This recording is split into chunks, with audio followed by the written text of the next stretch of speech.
Video तो बना किससे मुझे वीडियो बना रहे हैं किसको पूछेगा किसको पूछेगा बनाएगा वीडियो मारो मारो चलेगा वीडियो बनाएगा बना रहे बना वीडियो हाँ बना वीडियो चल बना वीडियो बना video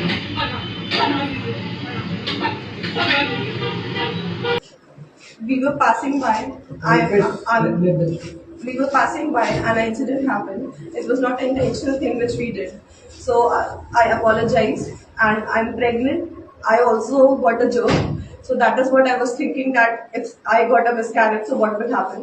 So there's no hatred for the Kannadigas people or the Kannada language or anything. We love Bangalore. We love the culture. We love the people. I apologize. Since 3 years. And we apologize. 3 साल से रह रहे हैं, हम लोग को बहुत पसंद आता है. हम लोग अपने होम टाउन जाना नहीं पसंद करते. So there is nothing wrong. So लगता. whatever has happened, हम लोग we apologize. We respect every drivers. Yeah. We respect every We auto respect Yeah. every So we auto respect driver, cab every auto driver drivers. or BMTC driver. She is like brother. Don't feel like that. हमारे यहाँ पहले No, no. You come. She is like your brother and your sister. Don't feel like that. Sorry. வணக்கம். Auto ஓட்டுநரை செருப்பால் அடித்த வடமாநில இளம்பெண் மற்றும் அவரது கணவர் இருவரும் ஆட்டோ ஓட்டுநர் காலில் விழுந்து மன்னிப்பு கேட்டிருக்கின்றனர். பெங்களூரின் வெள்ளந்தூர் பகுதியில் வடமாநிலத்தைச் சேர்ந்த இளம்பெண் ஒருவர் ஆட்டோ ஓட்டுநரை செருப்பால் அடித்த வீடியோ நேற்று சமூக வலைதளங்களில் வைரலாக பரவியது.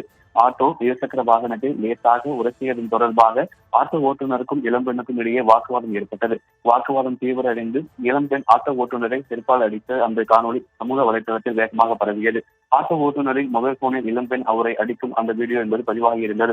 ஆட்டோ ஓட்டுநரும் அந்த இளம்பெண்ணும் இப்போது காவல் நிலையத்தில் ஒருவர் மீது ஒருவர் புகார் அளித்தனர். புகாரின் பேரில் காவல்துறையினர் வழக்கு பதிவு செய்து விசாரணை மேற்கொண்டனர். காவல்துறை விசாரணை செய்ததில் வடமாநில இளம்பெண் மீதுதான் தவறு எனவும் ஆட்டோ ஓட்டுநர் தவறு செய்யவில்லை என விசாரணையில் தெரிய வந்தது. அதற்கு பிறகாக ஆட்டோ ஓட்டுநரை செருப்பால் அடித்த வடமாநில இளம்பெண் மற்றும் அவரது கணவர் ஆகிய இருவரும் காவல் நிலையத்திலேயே ஆட்டோ ஓட்டுநரின் காலில் விழுந்து மன்னிப்பு கேட்டிருக்கின்றனர்.